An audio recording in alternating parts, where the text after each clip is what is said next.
আসসালামু আলাইকুম প্রিয় দর্শক, আজকে হয়তো আপনারা ভাবছেন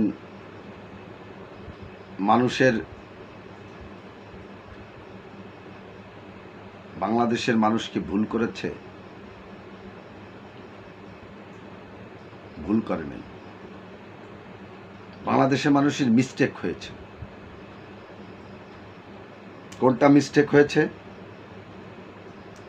শেখ হাসিনাকে ক্ষমতা থেকে বিতাড়িত করে বাংলাদেশের মানুষ যখন ফকিরের বাচ্চাদেরকে মাথার উপর উঠিয়ে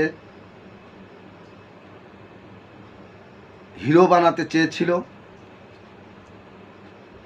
আর সে সমস্ত ফকিরের বাচ্চারা,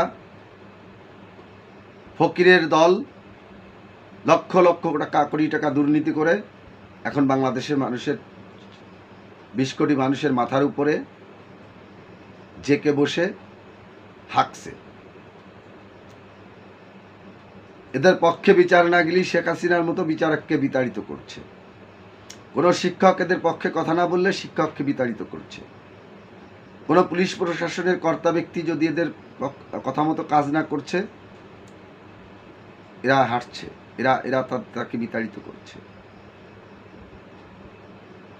বাংলাদেশ সেনাবাহিনী তাদের কথা মতো না কাজ করলে বাংলাদেশ সেনাবাহিনী বিদ্রোহ করছে, মানে তারা সেনাবাহিনী নিয়ে কটূক্তি করছে।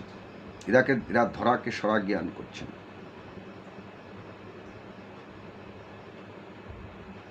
এই জন্যই মানুষ বলে বাদরকে কখনো মাথার উপর উঠাতে নেই। আজকে একটা কথা জেনে রাখুন,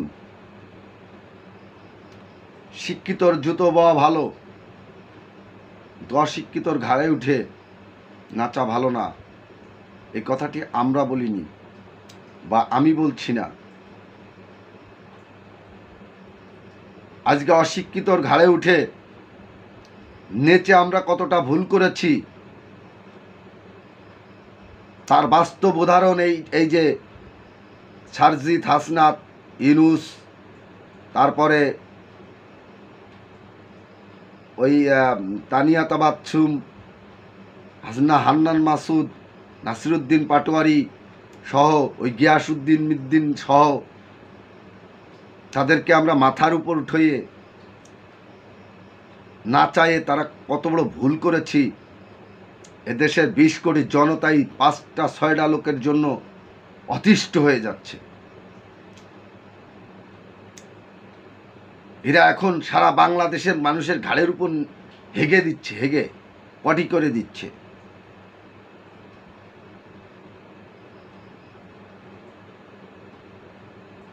এদেরকে এরা অপ্রতিরোধ্য হয়ে গেছে।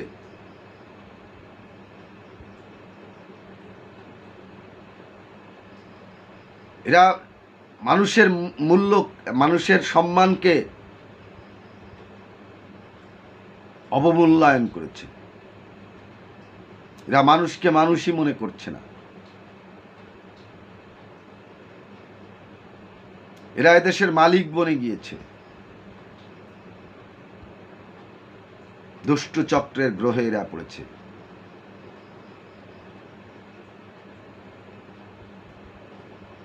এরা ঘুরপাক খাচ্ছে। এদের ব্রেনে খালি আওয়ামী লীগের নাটকের রোলগুলো এরা রিপ্লে করতেছে। দেশের মানুষের জীবন নিয়ে সিনেমিনি খেলছে।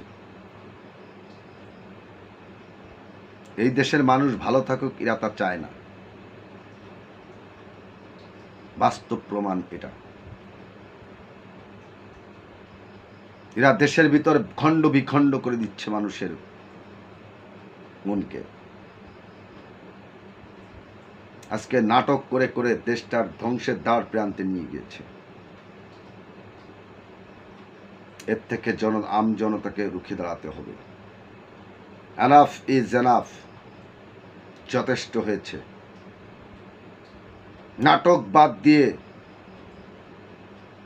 সঠিক পথে ফিরে আসো।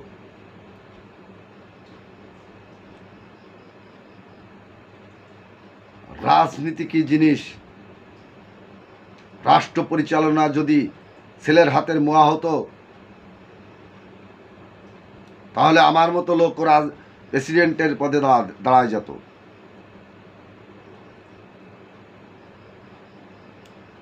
আমরা একটা ইউনিয়ন পরিষদের মেম্বার হওয়ার যোগ্যতা রাখি না। আমি যদি প্রেসিডেন্টের স্বপ্ন দেখি,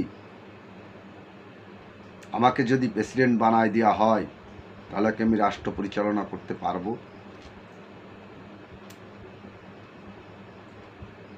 সম্মানীয় ব্যক্তিকে যখন সম্মান করে না অশিক্ষিতের বাচ্চারা,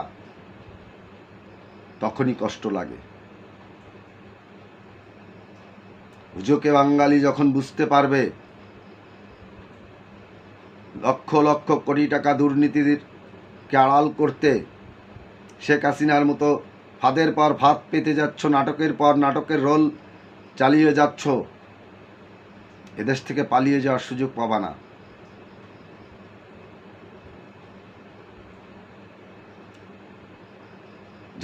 যার বাবা 3 বেলা 3 মুঠো ভাত খাওয়ানোর যোগ্যতা রাখে নাই, তার ছেলে যখন 7 কোটি 8 কোটি টাকা 7.5 কোটি টাকার গাড়িতে চড়ে, আমাদের বুঝতে আর কিছু বাকি থাকে না। যারা মধুর ক্যান্টিনে চা খাওয়ার যোগ্যতা রাখে নাই, তারা যখন দেশের মানুষের কাছে সংস্কার সংস্কার বলে চিৎকার চেঁচামেচি করে,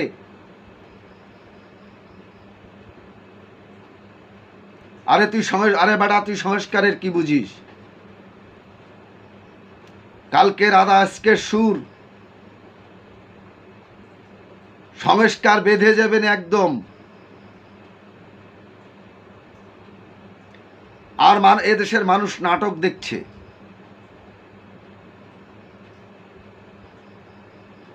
পাঁচ ছয়টা মানুষ এদেশটাকে নাজেহাল করে ফেলেছে,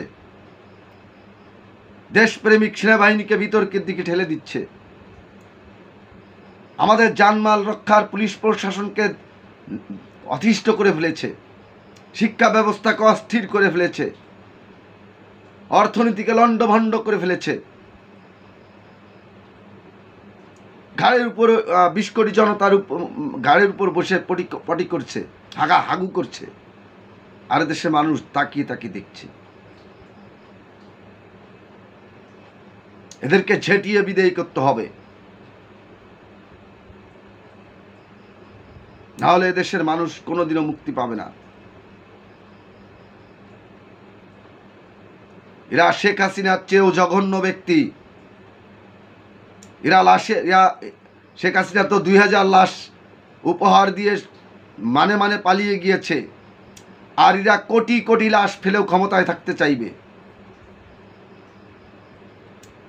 এরা দেশে গৃহযুদ্ধ বাঁধিয়ে নানা ইস্যু তৈরি করে ক্ষমতাকে চিরস্থায়ী করার চেষ্টা করছে।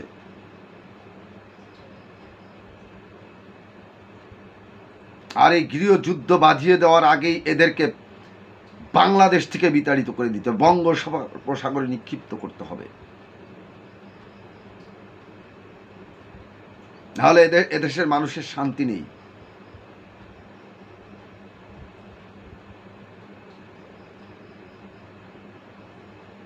অরাজনৈতিকের হাতে দেশটা চলে গিয়েছে। দেশের মানুষকে মানুষই মনে করছে না, ধরাকে সরা জ্ঞান করছে না। যার পড়ার টেবিলে থাকার কথা সে আজকে চাঁদাবাজি করছে, দুর্নীতি করছে, সরকারের পৃষ্ঠপোষকতায় দল করার চিন্তা ভাবনা করছে, রাষ্ট্রীয় ক্ষমতার প্রধানমন্ত্রী হচ্ছে চিন্তা করছে। এই সমস্ত ফালতু ইমেজ থেকে বেরিয়ে আসতে হবে, তাহলে দেশের মানুষের মঙ্গল। সবাই ভালো থাকবেন। আল্লাহ হাফেজ।